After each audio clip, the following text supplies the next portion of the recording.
Now, a few years ago, I was given some car boot stuff, some junk, and this chest set was in it. Little glass chest set. It's all here, and not expensive, obviously, but I thought it was a bit novel, that's all. And I've often thought, oh, I ought to make a board for it. Anyway, I'm bored. Hey, a bit bored. So I decided I'd have a go at something. So my first thought was, you know, you must have seen them, and they use different shades of wood, different strips of wood, different colours. Well, I've got this pine left, and what you do, of course, is you just get some pieces like that and glue them all together. And what I could do first, of course, is I haven't got any light and dark wood, I could spray them black. Oh, so you do white, black, and then you glue them together like that, all of them, and then of course you saw them down and turn those bits around. You've seen the videos, you know how it works. Anyway, I thought, well, you know, I've only got a few worn out hand tools, haven't I, and it wouldn't, there's no way I can put it totally square with those without an awful lot of work and trial and error. So I thought, what else have I got? And I just want something novel, that's all. I mean, look, after all, you know, we're only making an ornament, aren't we? Anyway, I got this checker plate left, a little bit of checker plate left. And I thought, well, if I mark that out, cut that, mark it out, you know, it'll probably be able to make a square board out of that. And I've got some perspex or glass to put on top of it when I've finished. Anyway, I set to, and I laboriously did the board out just to see for spacings. Well, as you can see, I'll just use 3. It's alright. I wanted to make it fairly small, but it was a bit cramped actually. When it was finished, if you look, it's a bit, isn't it? They're just a bit close together. So I did another one, this one, and if you look at this, I think the spacings are better. I'm not sure, but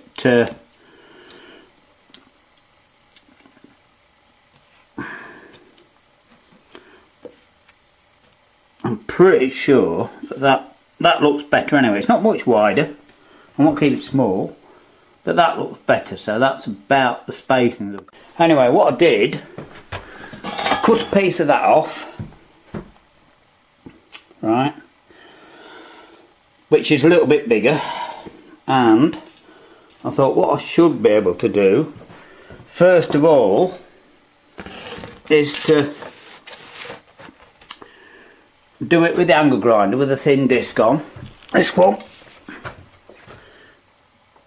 you see, if I do it with that one and just do some lines on it. Well, it's going to be difficult, of course. Anyway, I tried it on my bench, cleared the bench, look, and tried it. Well, it went slightly whiffed, just here somewhere. But I think I might be able to do it. So what I'm going to try and do, as I say, it doesn't matter if it doesn't work. I'm making it out with junk. Get rid of some junk. Well, it won't get rid of it. It'll move it, won't it? But one of these bits is about the right width that I want. So if I've got a clean edge there. So if because what I'm going to do when I'm finished, by the way, using bits of this pine, just going to make a border and let it in a bit, just cut a groove in it and glue it together. I'm not going to miter the corners, just glue them straight together, and then when it's oiled and that, it might look alright, I don't know. As I say, it doesn't matter in the slightest, does it? But we'll give it a go and see. So the next step is find me bit that's the right width, and what I've got to do is put that on the edge, leaving a tiny bit stuck out, and if I clamp it down, I tried it on the bench as I said, and there isn't enough room and you can't get the clamps round. If I can just draw the angle grinder around there and just line it and then move it along and add a little bit and cut it off, that'll give us that bit, the cross bit. So we'll set up and just have a go at one of them and see what happens. Well, I've set up, so let's have a go. See if we can just whiz this across here.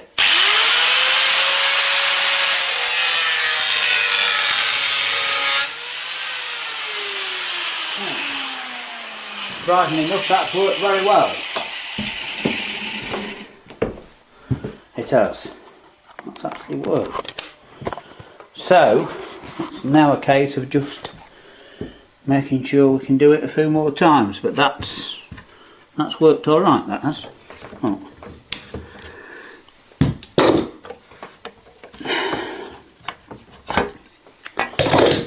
See? That's drawn a line across there. So now we've just got to put that there. It doesn't matter about the spacing, we're not, you know, it's whatever it is. And this was about right. So what I'm going to do is put that on there and clamp that on there and do it again till we get 8 squares. And then add a little bit and cut it off. Make sure that's parallel, obviously, every time. Parallel that line, then I'm going to have to draw 2 pencil lines to get it square. As long as they're the same apart, it won't matter. Cut an end off, get it square, and then work from that end the same across here. So I've got to do that. I won't bore you with it. So we'll show you it if and when it's done. Well, I've managed to get the lines drawn. See, got the lines drawn, I've cut it off to length. So as long as it's reasonably square, you know, we're not making a... it's not going in the Tate Gallery, is it, in an art exhibition. It's going to stand in my room and be an ornament or something, or be chucked in the scrap, don't matter, does it? So now, I've got to get it square the other way. So I'll draw 2 lines down like that, same distance apart, and then square it.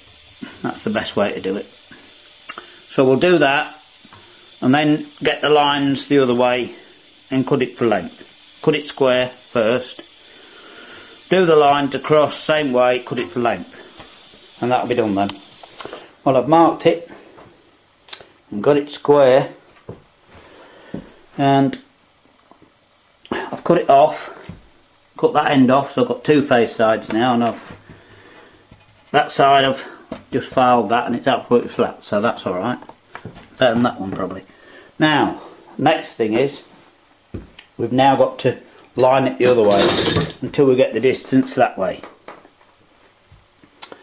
So that's the next step. Oh, and by the way, to get it square, I'm sure you know, if you don't have a square, you do it like there's little marks on, where are they? There, look, see? And you just put that on the very edge on the corner. Sorry, I'm not showing you. Right, put that right on the corner, like that. Smack on the corner, and put that on your mark. Can't see, the light's not very good, but anyway, you put it on there and mark it, and if you look on the stick, where's the stick? Oh, there we are. See the 3 marks, so you just go in the middle. Well, I've got that done. I'm pleased to say there's no real disasters. It's not 100%, obviously. Remember, I'm using worn out blooming hand tools. I'm not very good freehand anyway, but you know, it's plenty near enough, that is. Completely near enough. I was a bit bothered that I might slip, you know, and go across the square, come off the wood or something. But no, that's all come alright. So now I've got to polish it all up now. That'll be quite a time consuming job. The next step is just to polish the whole thing. So we'll do that, and then I'll tell you what we're going to try and do next, which is an even more laborious job. But anyway, the first thing, I've just got to file these 2 rough edges that I haven't done yet. Just flat them off. It'll take a minute. Right, but then that'll be it for today. Started this on Monday, was it? And I've been interrupted a few times. I'm only passing time anyway, so it doesn't matter, but yeah, I think it's going to work. Well, got it cut out okay, and it's not come too bad. It's I've done the edges.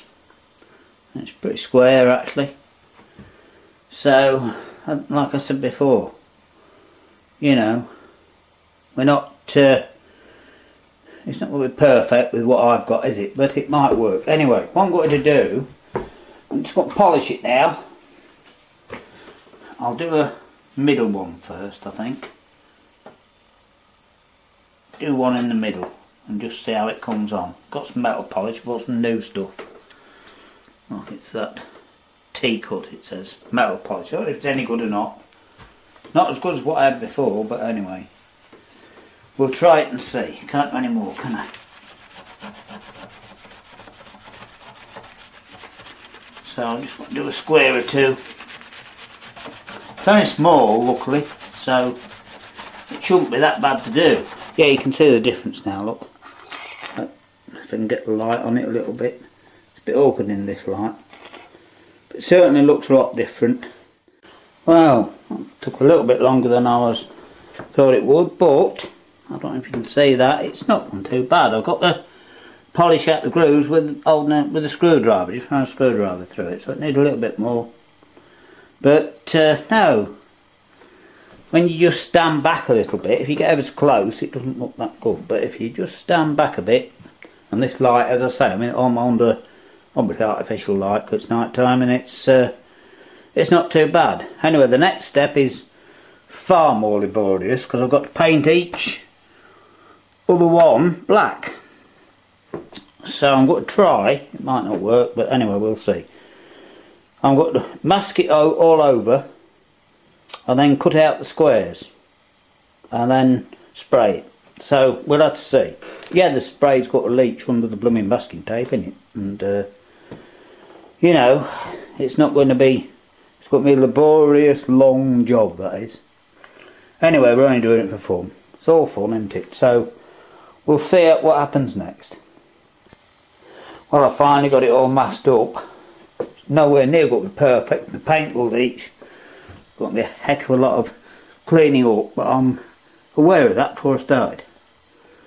So it'll be black and white squares, and it'll be different.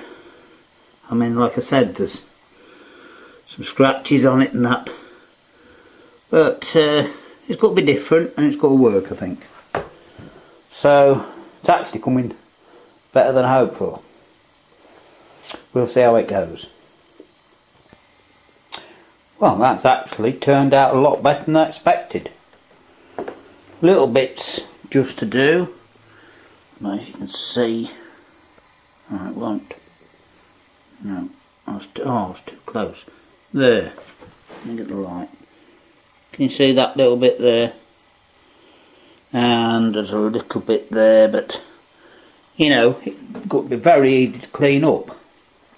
So, all in all, that's worked. I was very dubious it would. Didn't know if the paint would stick to the polished aluminium. And usually when I mask stuff up, you pull it off and either the paint's too dry and it lifts off, or it's leached under the masking tape. You know. Oh, that's come alright. I'm plumb chuffed with that, to be honest. Like I say, it's not perfect. Never would be. I'm crap at freehand. But that's alright. Well, here's the next bit we've got to do. A day or two later, but it doesn't matter, I'm only doing it in my spare time for amusement. Right. I had a row to it would be a 30-second job. I haven't got one and it's difficult as you'll. Anyway, I've made a slot, look, there, for the board to go in. And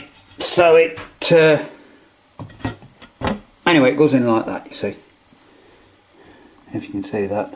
I've got to do 4 of those. Anyway, the only way I can do it is to do it with a saw, and I put a piece of wood on like that, and clamp it on, do a saw cut, and then move it across and do another saw cut, and then emery it out. Now I just did a bit of that plate like that, and then you can just, it's the right width, you see, that plate is. If you do that and it runs all the way along, obviously the checker plate itself is going to fit. So anyway, that's what I've got to do. So I've just got to do another 3 of these, and I've got to screw them together. I thought of gluing them, but because of the look of it, it would be nice with some. I've got some little screws, as long as I'm careful, screwing the end grain long enough, it'll be alright. It's only to hold it together, isn't it? And then we'll sand it off and see what it's like. Right, so that's my job for this afternoon. I'll give you a bit more when I've done so. I managed to get these 4 grooves cut, look. Keep putting the viewfinder in, never mind. Oh, there's that one and that one. So the next thing is just to get 2 square edges, and I've done that one. And then all you have to do is carefully saw down this line.